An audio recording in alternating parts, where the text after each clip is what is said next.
Our very old friend and the director of Zimbaza's Botanical and Zoological Garden is here today, Rokiman, Letsara. Manana ny Letsara Rokiman zany tsika izay directeur ny Tsipasasa zoologique sy botanique izay miaraka amintsika izay namana efatra amin'izay. I give the floor to you. Yeah, thank you to give me the floor. I'll feel more comfortable to speak Malagasy, so thank you. Good morning, everyone. Ny présentation ataoko ito zany dia momba ny karazana fauna izay maniry eto Madagascar. So I'm going to present to you the different types of aloe in Madagascar. Ny aloe na ny fauna moa dia karazan-java-maniry izay somary sarotrarotra ihany ny manavaka anazy. So the aloe or fauna is a type of a species which is very difficult to differentiate. Satria raha jerena ny endriny sy natao ny fikarohana filogenetika dia be ny zavatra nanahirana zany. But after the morphological and phytogenetical studies, there are different types of traits. Hitantsika amin'ny sary izao satria izao dia ireo karazana fianakaviana izay nisy ireo vaona ireo nanomboka tamin'ny andron'ny Perrier jusqu'hatramin'ny ankehitriny zany dia ny vahovatrany zany ny fianakaviana misy anazy. So as you can see in the pictures, we've got different types of families of aloe, starting from the era of Perrier and up to date. Ary amin'izao moa zany ireto vaona reto dia natambatra zany ny aloe sy ny lomatophyllum izay hitantsika amin'ny sary. And then as you can see in the pictures, we combined aloe and lomatophyllum, sorry. Fa ny tena mampiavaka ny tena aloe sy ny lomatophyllum moa zany dia ilay fisian'ilay voany lomatophyllum izay ilay voany izay baguette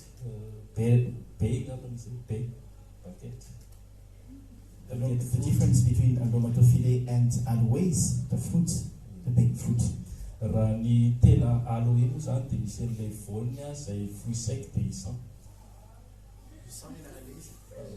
Paysan is the aloe one with the dry fruit.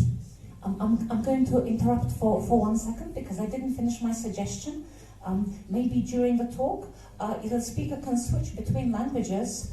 So it's okay if the speakers want to speak in Malagasy, and then for small parts you can switch to English or to French.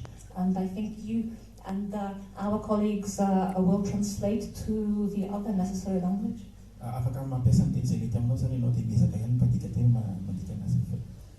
Hitantsika amin'ny sary moa zany karazana vahoana izay nalaina tany Ivakony amin'ny toerana izay tena lavitra indrindra zany. So these are the kinds of aloe that we got from Ivakony, which is a very remote place. Maneran-tany dia eo amin'ny 420 eo ny karazana vahoana misy. All over the world, we can have 624 species of aloe. Ary ny ankamaroan'izy ireo zany dia avy aty Afrika. And most of them are seen in Africa. Indrindrindrindra amin'ny faritra atsimon'ny Afrika sy Madagasikara. Especially in the southern part of Africa, in Madagascar. Dia hatreto aloha zany ny eo amin'ny 230 eo ny karazany eto Madagasikara. But in Madagascar, we can see about 132 species. Ary aty amin'ny faritra atsimon'ny sy atsinanan'ny Oceana Indiana miaraka amin'ny Madagasikara sy ireo nosy manodidina dia ahitana karazany maro zany. And in the Eastern Indian Ocean and in Madagascar and in the surrounding islands, then we can have different types of species as well. Ary Madagasikara zany dia anisan'ny niandohany reto karazana vahoana ireto. And those aloe were originated in Madagascar.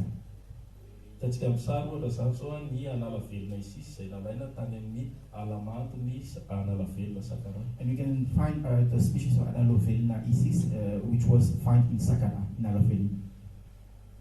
Izy ireo zany dia misy karazany endrika isehoany. So we've got different types of species appearances. Misy farany izay madinika ary misy farany izay lehibe toy ny hazo ary misy ihany koa ny eo anelanelany. We have starting from the smallest appearance to the biggest one, and we have some middle middle types. Somary manahirana ihany zany satria samy hafa dia tena samy hafa tokoa ny endrika isehon'izy reto. So it's very difficult to differentiate them because they've got different types of morphology. Raha ny endriny, ny toerana aniriny ary ny analisy filozoretika natao zany. The morphology and the distribution and the phylogenetic evidence. Arak'izany dia sarotra tokoa zany ny manavaka ny karazan'izy reto. So it's very difficult to differentiate them. Hitantsika amin'ny sary moa zany ny Aloe helenae izay avy any amin'ny faritra atsimo atsinanana na Fort Dauphin zany. So as you can see the picture, we have Aloe helenae. You can be seen in the southern part of Madagascar in Fort Dauphin. Arak'izany ireto vahona ireto dia maniry amin'ny toerana rehetra misy eto Madagasikara. These Aloe can be seen in all of the places in Madagascar. Manomboka any amoron-dranomasina sy hatrany tapon'ny tendrombohitra rehetra eny. Starting from the coastal part of the country up to the hills, the mountains. Ary mandalo ihany koa any amin'ny ala mando sy ny ala maina. And we can also see them in humid forests and dry forests.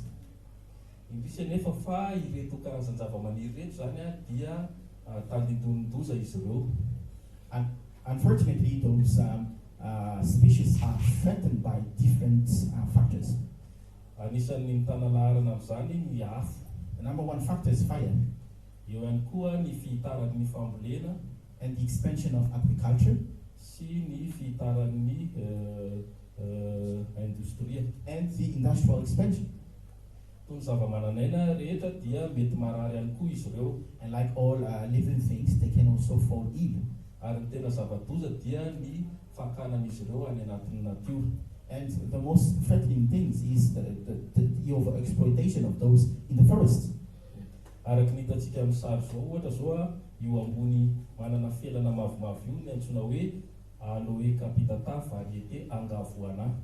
As you can see on the right hand side, which is in yellow, we have what we call Aloe capitata angavoana.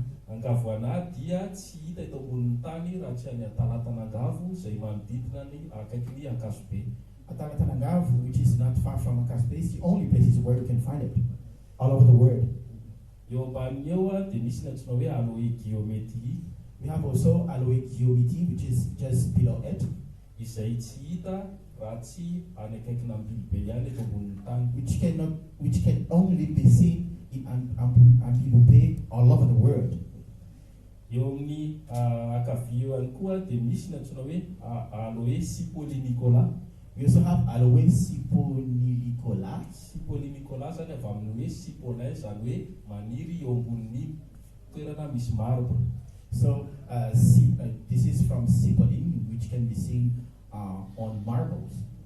Ary eo ambany moa ilay vahona malaza dia ny Aloe macroclata izay fahitantsika eny an-tsena eny. And we also have Aloe macroclata, which can be seen in the markets, in all the markets.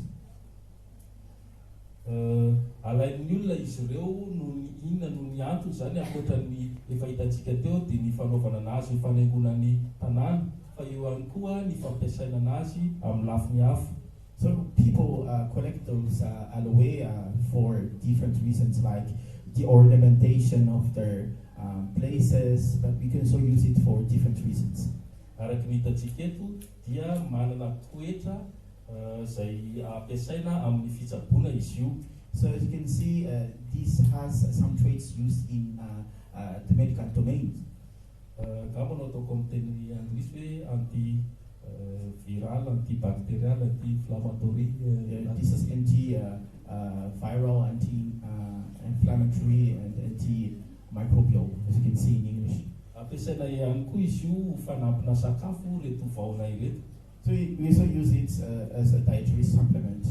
Eo ihany koa ny ampiasaina anazy ho atao amin'ny resaka beauté zany. We can also use it for cosmetics. Eo ihany koa ny fananany ny toetra antioxydant. It has also got some antioxidant properties. ary misy mihitsy ara-pikariko izay nanaboro fa afaka ampiasaina izy io niadina tamin'ny pandémie Covid. And some researchers even stated that it can be used for to fight against the pandemic COVID-19.